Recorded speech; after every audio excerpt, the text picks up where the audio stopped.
वृश्चिक राशि वालों के लिए कैसा रहने वाला है 29 मार्च से 5 अप्रैल तक का सप्ताह, ये जानते हैं। और मंगल भी इसी वीक में राशि परिवर्तन करेंगे, तो उसका क्या प्रभाव आप पर होगा वो भी समझ लेते हैं। तो सबसे पहले मंगल की स्थितियां चौथे भाव से पांचवें भाव में जाएगा 2 अप्रैल को। अब इस बात का तात्पर्य क्या है कि मंगल जो है अपनी मजबूत स्थिति की तरफ बढ़ता हुआ दिखता है। हालांकि ये जो स्थिति है कहीं ना कहीं, अगर आप एक गर्भवती महिला हैं तो आप पे नकारात्मक असर डाल सकता है। आपको अपना केयर ज्यादा करना चाहिए।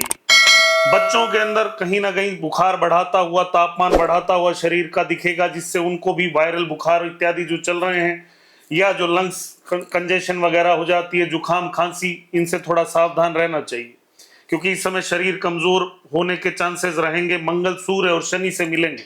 आगे अगर बात करें तो सप्ताह की शुरुआत में चंद्रमा दशम भाव में केतु के साथ, यानी आपके लिए सप्ताह की शुरुआत अच्छी होगी। और शुरुआत के 2 या 3 दिनों में से आप देखेंगे कुछ 1-2 दिन ऐसे होंगे जब आपको विशेष रूप से आकस्मिक लाभ, सडन गेन मिलने के चांसेस हैं, इनकम बढ़ने के, प्रॉफिट बढ़ने के चांसेस हैं। हालांकि उसके बाद में आपको थोड़ा सा लो फील होगा, आप थोड़ा एंजाइटी या डिप्रेसिव फील कर सकते हैं। चंद्रमा सप्ताह के आगे के दिनों में जैसे जैसे आगे बढ़ेगा, आपकी इनकम को स्टेबिलिटी से थोड़ा हटाता हुआ दिखेगा। आप अपना पैसा खर्च करेंगे ऐसी चीजों पे जो आपके कंफर्ट, आपके लग्जरी के लिए, आप अपनी डिजायर की फुलफिलमेंट के लिए करें, और बाद में आपको लगे कि यार ये खर्चा मेरे से ज्यादा हो गया। सप्ताह के अंत की तरफ बढ़ते हुए जब हम देखेंगे तो चंद्रमा की स्थितियां 12वें भाव में होंगी, जो ये दिखाएगी कोई यात्रा आप कर सकते हैं, यात्राओं के योग बनेंगे। और ये यात्रा भी जो होगी, इसमें भी आपको सावधान रहना है कि किसी भी तरह का आपके साथ कोई धोखा ना हो, किसी भी तरीके से आपके पैसे की कोई चोरी ना हो, आपका सामान, आपका मोबाइल सब सुरक्षित रहे, ये भी आपको ध्यान रखना चाहिए। अब बात कर लेते हैं हेल्थ की। तो हेल्थ का मैंने बताया कि आपको सावधान रहना चाहिए, विशेष रूप से जो गर्भवती महिलाएं हैं या जो भी बच्चे हैं, उनकी हेल्थ पे इसका नकारात्मक इफेक्ट होते हुए दिखता है, उनको ज्यादा ध्यान रखना चाहिए। जो सरकारी सेवा में जो लोग हैं, उन्हें ये कहीं ना कहीं सपोर्ट करता हुआ ये सिस्टम दिखेगा यहाँ पे। हालांकि उन्हें भी ध्यान ये रखना है कि उन्हें अपने वाणी पे नियंत्रण रखना है, अपनी अथॉरिटीज से, अपने साथ काम करने वालों से अग्रेसिवली बात नहीं करनी है।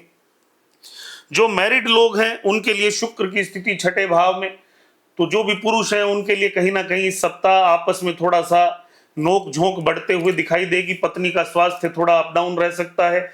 जो प्रेम संबंधों की तरफ जा रहे हैं या नए प्रेम संबंधों के लिए सोच रहे हैं, उनका ये कॉम्बिनेशन, ये शुक्र की स्थिति, चंद्रमा की स्थिति, ये दिखाती है कि व्यक्ति आकर्षण की तरफ ज्यादा जाने की कोशिश करेगा। व्यक्ति का जो मनोभाव होगा वो कहीं ना कहीं भोग और लिप्सा के प्रति बढ़ेगा, लेकिन ये कोई बहुत स्टेबल रिलेशनशिप बने ऐसा नहीं दिखता।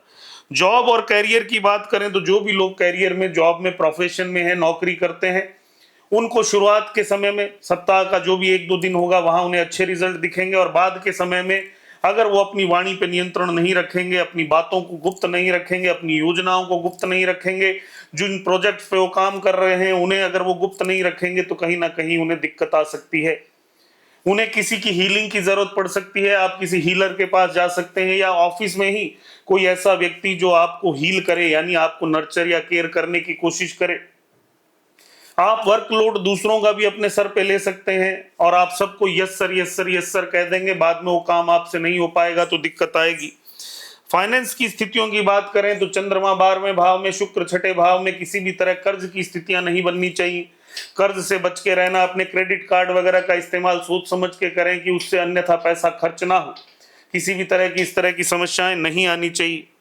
जो भी स्टूडेंट्स इस समय तैयारी कर रहे हैं कम्पिटिटिव एग्जाम्स की, या जो बड़े एग्जाम्स की तैयारी कर रहे हैं, उन्हें और मेहनत और उन्हें अपने फोकस को बढ़ाने की जरूरत है। कहीं ना कहीं फोकस के अंदर कमी दिखती है। लेकिन इस समय कोई ना कोई कॉम्बिनेशन, जो भी लोग पैसा इन्वेस्ट करना चाहते हैं, कोई नई एसेट, नया प्रॉपर्टी खरीदना चाहते हैं, वो इस समय मुझे दिखता है कि इन्वेस्टमेंट करेंगे या कोई घर इत्यादि खरीदेंगे, जो बाद में उनके लिए टेंशन का कारण भी बन सकता है। तो इस समय ऐसा ना करें, थोड़ा सा बचें। रेमेडीज इस सप्ताह आपके लिए क्या रहेगी? इस सप्ताह चंद्रमा की स्थितियों को देखते हुए आपको माँ पार्वती, माँ जगदम्बा की आराधना करनी चाहिए। आपको पवित्र नदियों में स्नान करके आना चाहिए। अगर वो संभव ना हो तो नहाते समय पानी में गंगा जल या थोड़ा दूध डालकर स्नान करें, कच्चा दूध गाय का। उसके अलावा अगर आप चाहें तो मंदिर जाके आएं, जो पुराने मंदिर हैं वहां पे जाके आएं, कोई ऐसी जगह जो एनजीओ है, चैरिटी ऑर्गेनाइजेशन है, वहां पे थोड़ा दान करें और इससे आपको आशीर्वाद भी मिलेगा, ब्लेसिंग भी मिलेगी। काले नीले कपड़ों से बचने की कोशिश करें, जितना संभव हो सफेद रंग ज्यादा इस समय धारण करें। ये आपके मानसिक स्थिति को भी शांत रखेगा और आपके मान पद प्रतिष्ठा को भी बचाए रखेगा। धन्यवाद।